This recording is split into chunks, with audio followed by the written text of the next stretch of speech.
तो आगाज़ करते हैं आज के हमारे दूसरे सेगमेंट का। मेटल पैक पे करते हैं बातचीत और मेटल पैक में है शानदार रैली। आप दोनों महानुभावों से एक एक करके तमाम शेयरों पे करेंगे डिटेल में बातचीत। लेकिन अरुण जी, आप से शुरू करना चाहेंगे आज की जो रैली, आज की तो नहीं कहेंगे बल्कि बीते कुछ दिनों से अब मोमेंटम बनना शुरू हो रहा है।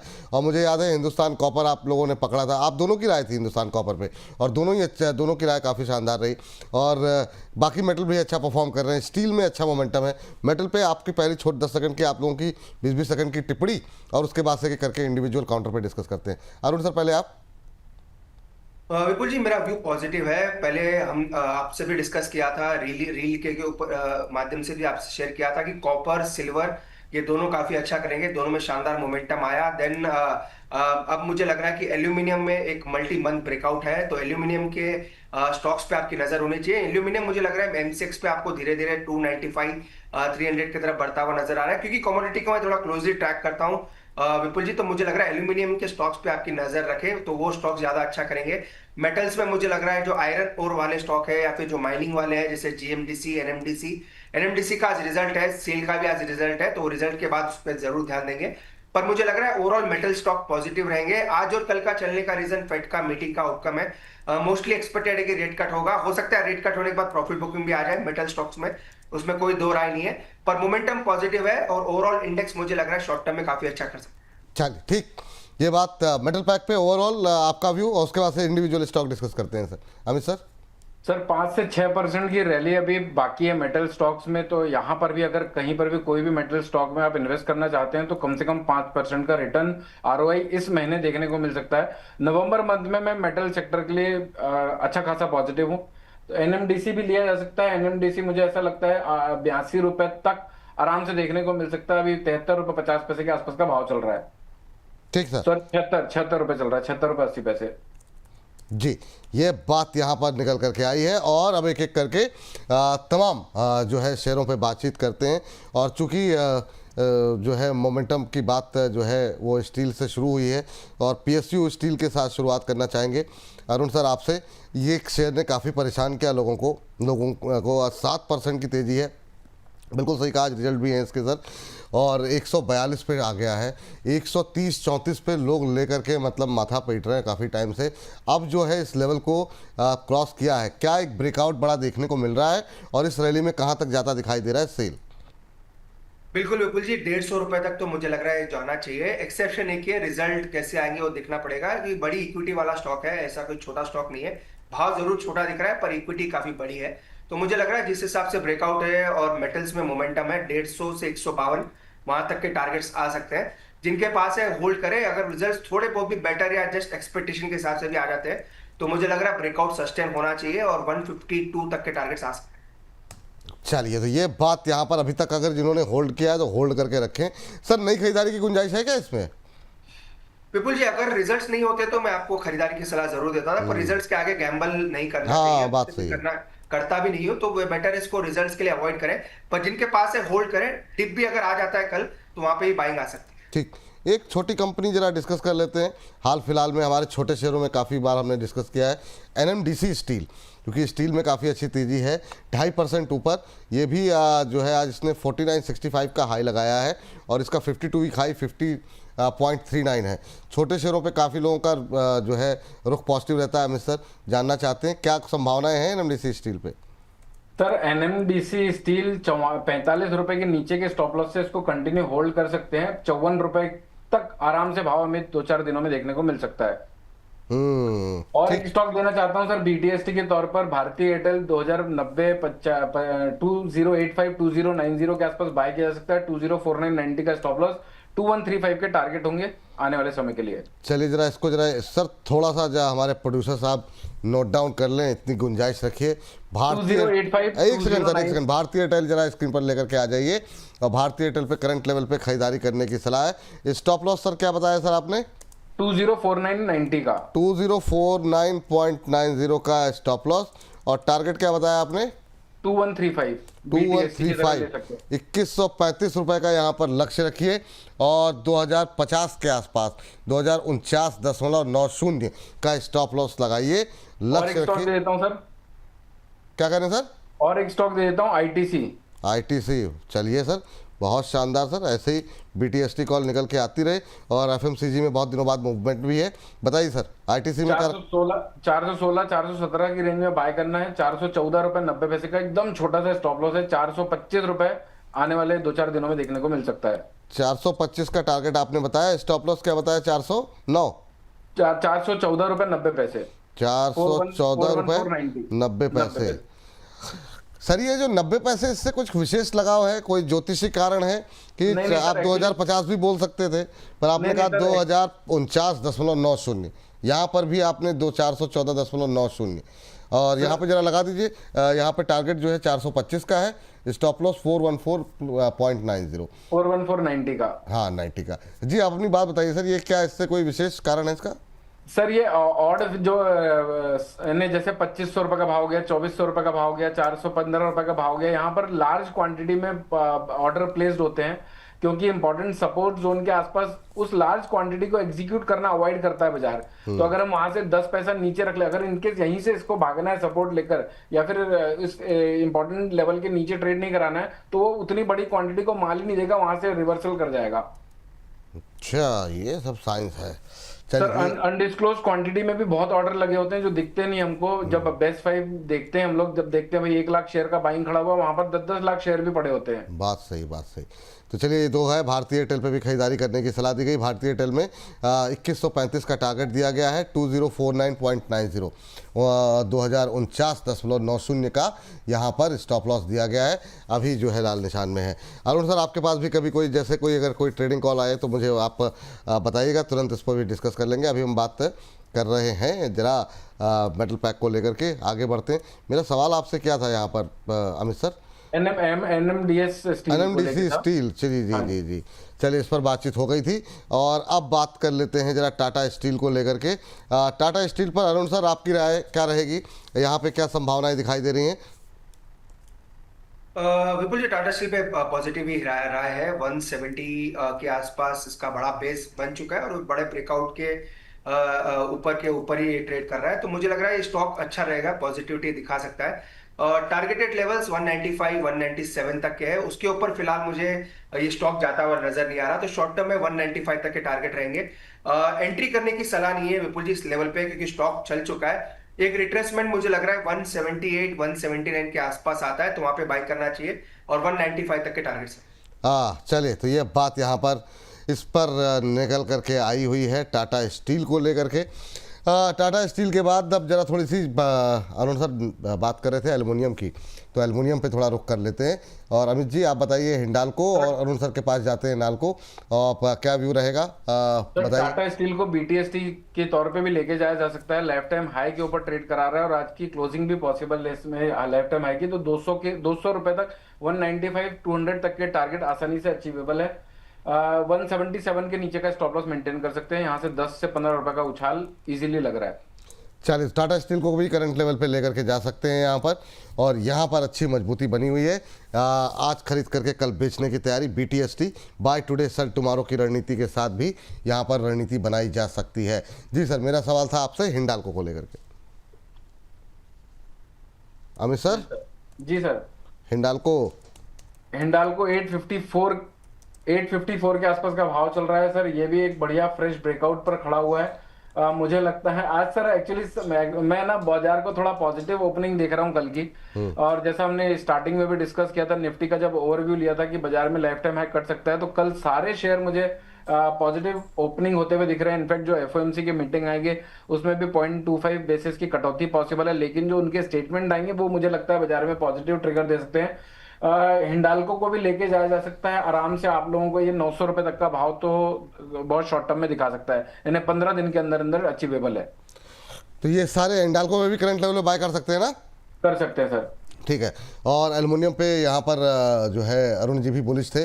अरुण सर, एल्युमिनियम में नाल्को पे आपका व्यू तो जानना चाहेंगे ही, और ये भी जानना चाहेंगे कि अगर खरीदना हो तो किसे खरीदें एल्युमिनियम में? विपुल जी, क्वालिटी वाइज देखें तो हिंडाल्को डेफिनेटली बेटर है और एक बड़ा प्लेयर है। ओवरऑल वर्ल्ड में भी बड़ा प्लेयर है और इंडिया में भी बड़ा एक कंजम्पशन वाला थीम हो सकता है मेटल्स के लिए। तो मुझे लग रहा है हिंडाल्को, नेशनल एल्यूमिनियम दोनों ही काफी अच्छे हैं। नेशनल एल्यूमिनियम की जहां तक बात है, मुझे लग रहा है अगर इसमें आपको मामूली डिप मिलता है 230-32 के आसपास, तो इसको लेना चाहिए। विपुल जी, मेरी दिक्कत एक ही है, फेड रेट कट एक्सपेक्टेशन काफी दिनों से है। हो सकता है फेड रेट कट होने के बाद थोड़ा प्रॉफिट बुकिंग स्टॉक्स में आ जाए, उस प्रॉफिट बुकिंग में खरीदना चाहिए। 232 के आसपास मिलता है तो अच्छी रेंज रहेगी। ऊपर में 245 248 ये दो टारगेट रहेंगे, तो करेक्शन में बाय करेंगे तो ज्यादा बेटर है। थोड़ा 4 दिन के हाई के आसपास स्टॉक चल रहा है और वहां से थोड़ा रिट्रेसमेंट आ सकता है, तो 232 के आसपास मिलता है तो उसको बाय करके चलना चाहिए। 232 के आसपास पर। और हिंडाल्को करंट लेवल पे भी खरीद सकते हैं? हिंडाल्को का चार्ट मजबूत है विपुल जी। अगेन मैं वही कह रहा हूँ, 4-5 दिन स्टॉक चलने के बाद यूजुअली एक थोड़ा बहुत रिट्रेसमेंट आता है, तो अगर इसमें भी आपको 830 832 के आसपास मिलता है तो इसको बाय करके चलना चाहिए। मेटल्स पे मेरा व्यू पॉजिटिव है, पर इवेंट के आगे यूजुअली मैं सलाह देता हूँ कि इवेंट होने के बाद ही आपको बाय करना चाहिए। तो 232 235 के पास मिलता है तो हिंडाल्को को भी लेके चल सकते हैं। चलिए ठीक, ये बात भी सही है। चलिए, तो ये बात यहाँ पर निकल कर के आई है एल्युमिनियम को लेकर के। एक जरा जिंक की बात कर लेते हैं। जरा देखिए, हिंदुस्तान जिंक अमित सर आप, और हिंदुस्तान कॉपर अरुण सर आप। अभी हिंदुस्तान जिंक पे क्या नई रैली की हम गुंजाइश यहाँ से देख सकते हैं? आज 2.25% ऊपर, क्या संभावनाएं दिखाई दे रही हैं यहाँ पर अमित सर? सर मेरा ओपिनियन थोड़ा डिफरेंट है, क्योंकि ये जो एफओएमसी मीटिंग है ये आगे दिसंबर मंथ को मेक और ब्रेक बनाने वाली है। तो अगर आज किसी ने नहीं लिया तो मुझे लगता है कल वो रिग्रेट कर सकता है। फिर भी एक्सपेक्टेशन है, एक्सपेक्टेशन गलत भी हो सकती है, बाजार के पिताजी तो कोई होते नहीं है। हिंदुस्तान जिंक में सर मुझे लग रहा है कि आज लेना चाहिए माल, बढ़िया चार्ट सेटअप बना हुआ है। इजीली अचीवेबल टारगेट 492 का दिखता है, अभी 484 के आसपास का भाव चल रहा है, तो इसको भी बीटीएसटी कर सकते हैं। 491 के टारगेट के लिए 493 के ऊपर की क्लोजिंग आ जाती है तो 508 रुपए तक भी आसानी से जा सकता है। स्टॉप लॉस रहेगा इसका 471 का। ये बात यहाँ पर निकल के आई है। हाँ, आज तो ऐसी स्थिति हो गई, क्या पकड़े क्या छोड़े वाली स्थिति है एल्युमिनियम तो का। आज नहीं पकड़ा, आज डरे तो फिर कल रिग्रेट रहेगा। फिर वही सोचना पड़ेगा, जो आया अपना, जो गया वो सपना। ओहो, डायलॉग पे डायलॉग, डायलॉग पे डायलॉग, वाह। चलिए, तो अब जरा कॉपर में बात कर लेते हैं। हिंदुस्तान कॉपर में अभी भी गुंजाइश है क्या? अरुण सर, आपकी टिप्पणी क्या रहेगी? और या फिर अभी वेट करना चाहिए हिंदुस्तान कॉपर को लेकर के? आपकी क्या सलाह रहेगी? 2.5% ऊपर 350 351 का लेवल देखने को मिल रहा है। विपुल जी, कॉपर पे मेरा पॉजिटिव है और हिंदुस्तान कॉपर भी काफी अच्छा करना चाहिए। इसमें स्टॉप लॉस काफी नजदीक है, 342 के आसपास है, तो 342 इसका स्टॉप लॉस लगा के इसको ले सकते हैं। 371 तक के टारगेट्स रहेंगे। कॉपर एल्यूमिनियम ये दोनों मुझे लग रहा है मोमेंटम में रह सकते हैं, और हिंद कॉपर का चार्ट भी काफी अच्छा लगा। तो अभी क्या करें सर? अभी वेट खरीद सकते हैं या वेट करना, नीचे आने पे खरीदना है? हिंद कॉपर में ले सकते हैं विपुल जी, 342 के स्टॉप लॉस से बाय करें, 374 तक के टारगेट्स। 374 तक के टारगेट। चलिए ठीक है, जब बात यहाँ पर है, और इसके बाद जरा मेटल पैक की एक और कंपनी वेदांता पे जरा राय जानना जरूरी है। वेदांता भी आज शानदार मोमेंटम में 3% के आसपास की मजबूती, 516 517 ये लेवल यहाँ पर देखने को मिल रहे हैं वेदांता के अंदर। सर, जरा वेदांता पे निगाह डालिए अमित जी, और क्या व्यू है ये जरा बताइए। सर पहले तो हिंदुस्तान कॉपर में मैं बीटीएसटी कॉल देना चाहूंगा। बीटीएसटी और थोड़े से शॉर्ट विजन के साथ, यानी 3 हफ्ते की होल्डिंग रहेगी। अभी 351 के आसपास का भाव चल रहा है, 370 आराम से दिख सकता है। 330 रुपए के नीचे का स्टॉप लॉस लगाना है। यहाँ पर पूरी क्वांटिटी नहीं लेनी, यहाँ पर 25% इन्वेस्ट कर सकते हैं। थोड़ा सा और 2-3 रुपए नीचे मिले तो उसको एक्यूमुलेट करना है। ओवरऑल स्टॉप लॉस 327 रुपए का, टारगेट 370 रुपए के आने वाले दिनों में देखने को मिल सकते हैं। वेदांता सर मेरा एक अच्छा स्टॉक है, आज तो बढ़िया चल भी रहा है। 545 रुपए ऑन द वे है ये। एक और जगह हॉल्ट कर सकता है 525 रुपए। 525 रुपए निकलने के बाद सीधे 545 रुपए का चाल को कंटिन्यू करना चाहिए ये।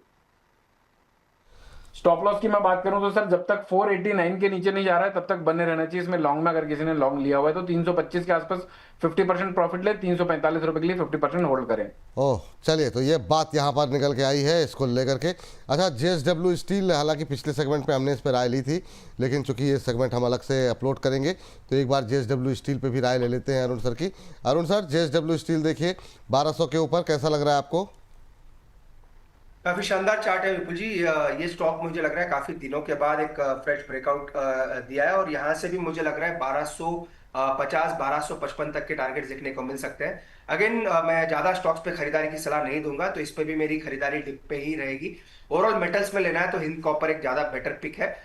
नीचे में अगर वापस आपको स्टॉक 1170 1180 के पास रिटेस्ट होता है तो वहां पे एक अच्छी खरीदारी करके चल सकते हैं। और एक विपुल जी, एक निफ्टी पे व्यू मेरा रह गया था। निफ्टी पे मेरा व्यू पॉजिटिव है, पर 26,200 26,150 इमीडिएट टारगेट्स रहेंगे, क्योंकि हम ऑल टाइम हाइस के आसपास है। तो वहां पे मुझे लग रहा है एक रेजिस्टेंस आपको देखने को मिल सकता है। तो 26,150 26,200 के टारगेट रहेंगे। फेड की मीटिंग आनी है, और यूएस और चाइना के डील कैसा पैन आउट होती है वो भी देखना पड़ेगा। तो मल्टीपल इवेंट्स हैं, हम ऑल टाइम हाइस के रेजिस्टेंसेस के आसपास है। तो जो भी ट्रेडर्स है विपुल जी, मेरी राय ये रहेगी कि थोड़ा स्टॉप लॉसेस देख के लगा के रखें। बाकी टारगेटेड लेवल्स 26,150 के आसपास है। तो पिछली बार भी आपकी मेरी बात हुई थी विपुल जी, जब मार्केट 26,100 150 350 पॉइंट कुछ ऊपर था, जब भी कॉशियस व्यू था, और वापस उसी के आसपास मार्केट आ रहा है। तो थोड़ा देख समझ के ट्रेड करें ऑल टाइम हाइस के आसपास, और 26,150 के ऊपर निकलता है देन मोमेंटम और तेजी का बन सकता है। हाँ चलिए ठीक, ये बात यहाँ पर निकल के आती हुई बाज़ार को लेकर के। और इस बीच जो है एक दो छोटी कंपनियां भी डिस्कस कर लेते हैं, जिस पर कि काफ़ी रत्नामणि मेटल को लेकर के काफ़ी क्वेरीज हमारे पास, ये दर्शकों की तरफ से है जो सवाल हमारे पास आ रहे हैं। ज़रा देखिए अमित जी, आपकी टिप्पणी कुछ है इस पर? रत्नामणि मेटल को लेकर के यहाँ पर कोई संभावनाएं हैं? सर, रत्नामणि कल अचानक से 2758 का हाई टेस्ट करके वापस से करेक्शन दिया है। 2500 रुपए तक आया हुआ है ये स्टॉक। मुझे लगता है इसमें प्रॉफिट बुकिंग अभी कंटिन्यू रहेगी। फ्रेश लॉन्ग नहीं करना चाहिए, लेकिन ओवरऑल 2250 का मंदा नहीं लगता है। लेकिन ये टूटते टूटते 2380 के आसपास अगर धोखे से मिले तो वहां पर 2250 के नीचे के स्टॉप लॉस से आप लॉन्ग जा सकते हैं। टारगेट आपके होंगे 2580 के, और वापस से अभी जो हाई टेस्ट किया है 2660 के आसपास के। चलिए यहाँ पर नहीं लेना चाहिए सर, एक गिरता हुआ मार्केट और गिर सकता है, तो थोड़े से लोअर लेवल का और इंतजार करें। बिड लगा के रखें, 2380 के आसपास मिले तो वहां पर एग्जीक्यूट करें। चलिए ठीक है सर। एक कंपनी और, कल्याणी स्टील, 850 के आसपास ट्रेड करता हुआ कल्याणी स्टील। अरुण सर 2% ये भी ऊपर है, क्योंकि ये पूरे मेटल पैक में ही आज मोमेंटम है। तो क्या यहाँ पर इस तरह के छोटे शेयरों पर भी कुछ निगाहें, मतलब छोटे तो नहीं कहेंगे, लेकिन इस पर भी, इस तरफ भी निगाहें रखनी चाहिए, या गिने चुने जो 5 6 7 एस्टेब्लिश कंपनियां हैं वहीं पर फोकस रखना चाहिए? 11.5% की रैली रही है एक महीने में। आपकी टिप्पणी कल्याणी स्टील को लेकर के? बिल्कुल विपुल जी, ये एक्सेलेंट कैंडिडेट है शॉर्ट टर्म ट्रेडिंग के लिए। ये काफी दिनों के बाद मल्टीपल मूविंग एवरेजेस के ऊपर निकला है, तो इसको क्लियरली ले सकते हैं। नीचे में स्टॉप लॉस 831 के आसपास लगाए, करंट लेवल पे भी बाई करें, 885 तक के टारगेट्स इसमें आ सकते हैं। तो ये एक अच्छा कैंडिडेट होगा विपुल जी ओवरऑल पैक में। और इसमें अगर वॉल्यूम देखें तो वॉल्यूम का जो हमारा अलर्ट है, 3 दिन का वॉल्यूम निकल चुका है, तो ये स्टॉक शॉर्ट टर्म के आपको बाई करके चलना चाहिए। और एक रिकमेंडेशन जो मैं लेके आया था विपुल जी, अगर आप कहते हो। बिल्कुल बिल्कुल सर, अरे सर क्या बात कर दी, बिल्कुल बताइए सर। विपुल जी, एक ही स्टॉक जो मैं लेके आया था वो है आरईसी लिमिटेड। मुझे लग रहा है पावर और पावर फाइनेंस कंपनीज जो भी है, इनमें मोमेंटम काफी अच्छा है और सभी में ब्रेकआउट है, और पीएसयूज में मुझे ब्रेकआउट नजर आ रहा है। तो आरईसी में खरीदारी की सलाह रहेगी। 372 का स्टॉप लॉस रहेगा और 420 425 तक के टारगेट है। ये 5 से 7 दिन का व्यू है विपुल जी, इसको थोड़ा लंबा व्यू लेके बाय करना चाहिए। 371 स्टॉप लॉस और 420 425 तक के टारगेट आरईसी में देखने को मिल सकते हैं। 420 425 ये टारगेट देखने को मिल सकते हैं, और यहाँ पर 372 का एक स्टॉप लॉस लगाइए। बिल्कुल इस समय जो है इंट्राडे हाई के नज़दीक ट्रेड करता हुआ, और 381 के आसपास चल रहा है। यहाँ से करीब करीब 10 रुपये नीचे, 9 रुपये नीचे एक स्टॉप लॉस लगाने की सलाह दी जा रही है आपको, 3.5% ऊपर। लेकिन अब ये मोमेंटम पावर में आता हुआ दिखाई शुरू हुआ है। बहुत दिनों की सुस्ती के बाद जो थोड़ी सी सांसें आ रही हैं, अब ये उसमें मानना है अरुण जी का, ये रफ्तार पकड़ सकता है। 425 का टारगेट, 372 का स्टॉप लॉस लगा करके ध्यान रखिए।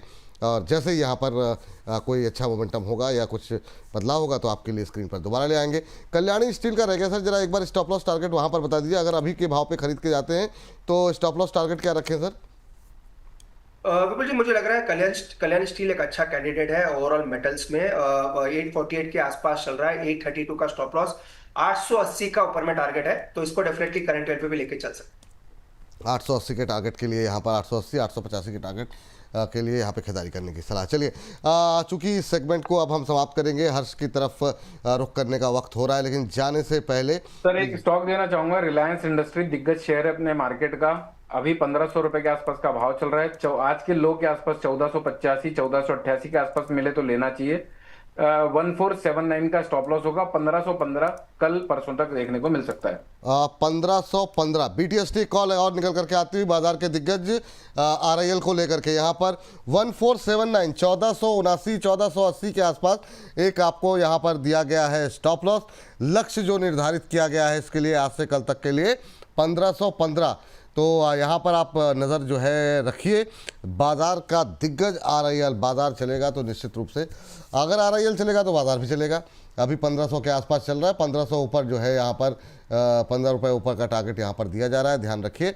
और यहाँ पर एक थोड़ा सस्ता लेना है, 1500 आज के लो के आसपास लेना है, वहां से आपको पोटेंशियल 2-3% के टारगेट देखने को मिल सकते हैं। अगर ये चल गए तो 100 पॉइंट की निफ्टी में 40 की वजह से आ जाएगी। ओ चलिए ठीक है। तो ये बात यहाँ पर RIL को लेकर के निकल करके आती हुई, थोड़ा सा नीचे लेना है, अभी नहीं लेना है, आज के लो के आसपास लेना है, ठीक है, वहाँ ले लिया जाएगा। 1515 का टारगेट रखिए, आएगा ना लो के पास। लोग तो अब आजकल थोड़ा सा ये लग रहा है कि जिस पे आप लोग कह देते हैं नहीं खरीदना, लोग कहते हैं मिलेगा नहीं, तो वो सर अगर ना भी आए तो BTST कर सकते हैं सर। ये तो एकदम मैच्योर्ड स्टॉक है, यहाँ पर अगर थोड़ा महंगा भी ले लेंगे तो कोई दिक्कत नहीं है। 1515 के अलावा 1535 रुपए का भाव भी देखने को मिल सकता है। तो अगर क्लोजिंग में 2 ढाई 3 बजे तक नहीं आए तो आप करंट मार्केट प्राइस या फिर क्लोजिंग में लेके जा सकते हैं। चलो ठीक है, स्पष्टता जो है वो जो है काफी जरूरी यहाँ पर। अगर महंगा लेते हैं सर और अगर नहीं आता है रेट पे तो 1484.90 का स्टॉप लॉस होगा, यानी 1484.90 का स्टॉप लॉस हो जाएगा वो टाइम पर। चलिए ठीक, ये बात यहाँ पर निकल करके आती हुई, यार एक स्टॉक मैंने सोचा था, कौन सा मुझे दिमाग से निकल गया, इतना तेज़ी के साथ हम लोग बातचीत कर रहे थे। एक मैंने कोई शेयर सोचा था और पावर का था, मैंने कहा चलो कोई बात नहीं, मेटल में ही डिस्कस कर लिया जाएगा उसको। मिस हो गई दिमाग से बात। चलिए अभी हो सकता है आगे याद आए तो फिर बात करेंगे उस पर। तो सेगमेंट को यहीं पर करते हैं समाप्त।